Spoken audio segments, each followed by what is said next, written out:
ലാഭം കിട്ടും, പണം കിട്ടും എന്നൊക്കെ പറഞ്ഞാൽ ഏത് അധാർമിക മാർഗവും തെരഞ്ഞെടുക്കുന്ന തരത്തിലേക്ക് മനുഷ്യൻ മാറണമെങ്കിൽ അയാൾ അത്രത്തോളം ഹീനമായി ചിന്തിക്കുന്ന ഒരാളായിരിക്കണം.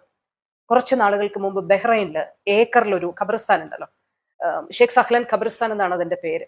അപ്പൊ ആ ഖബർസ്ഥാനും പരിസര പ്രദേശങ്ങളും നിയമവിരുദ്ധമായ ചില കാര്യങ്ങൾക്കായി മറയാക്കിയിരുന്ന ഒരാളെ ബഹ്റൈൻ പോലീസ് പിടികൂടി.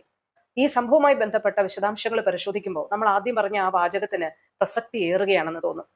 ഈ ഖബർസ്ഥാൻ മാത്രമല്ല, ഖബർസ്ഥാനോട് അടുത്തൊരു പള്ളി അടക്കമുള്ള കാര്യങ്ങളുണ്ട്. അപ്പൊ ആ ഒരു പശ്ചാത്തലം മയക്കുമരുന്നുമായി ബന്ധപ്പെട്ട ചില ഇടപാടുകൾക്ക് ഇയാൾ വളരെ വിദഗ്ധമായി ഉപയോഗിച്ചു എന്നാണ് കോടതി കണ്ടെത്തിയത്.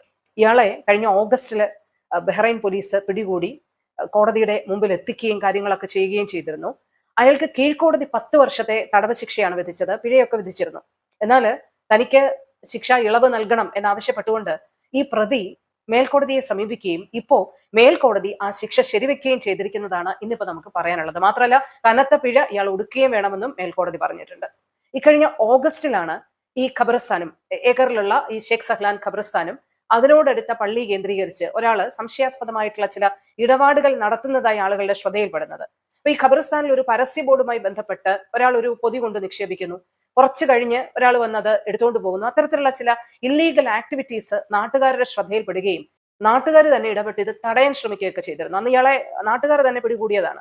പക്ഷേ വളരെ വിദഗ്ധമായി നാട്ടുകാരുടെ കയ്യിൽ നിന്ന് രക്ഷപ്പെട്ട ഇയാള് പിന്നീട് പോലീസിന്റെ വലയിലാവുകയാണ്. പോലീസ് ഈ സംഭവത്തെ തുടർന്ന് ഇയാളെ അന്വേഷിക്കുകയും ഇയാളെ പിന്തുടരുകയും ഇയാളെ പിടികൂടുകയൊക്കെ ചെയ്തു. ഹാഷിഷ് അടക്കമുള്ള മയക്കുമരുന്നും ഇയാളിൽ നിന്ന് കണ്ടെടുത്തതോടെ ഈ ഒരു സംഭവം പിന്നീട് പ്രോസിക്യൂഷനും വിചാരണയുമായി ബന്ധപ്പെട്ട് മുമ്പോട്ട് പോവുകയായിരുന്നു. ആ കേസിലാണിപ്പോ 10 വർഷത്തെ കഠിന തടവും കനത്ത പിഴയും ഇയാൾ ഒടുക്കണം എന്ന് മേൽക്കോടതിയും ശിക്ഷ വിധിച്ചിരിക്കുന്നത്. ഒരു തരത്തിലുള്ള ഇളവിനും ഇയാൾ അർഹനല്ല എന്നും ബഹ്റൈൻ കോടതി ഇപ്പോ അസന്നിഗ്ധമായി പ്രഖ്യാപിച്ചിരിക്കുകയാണ്.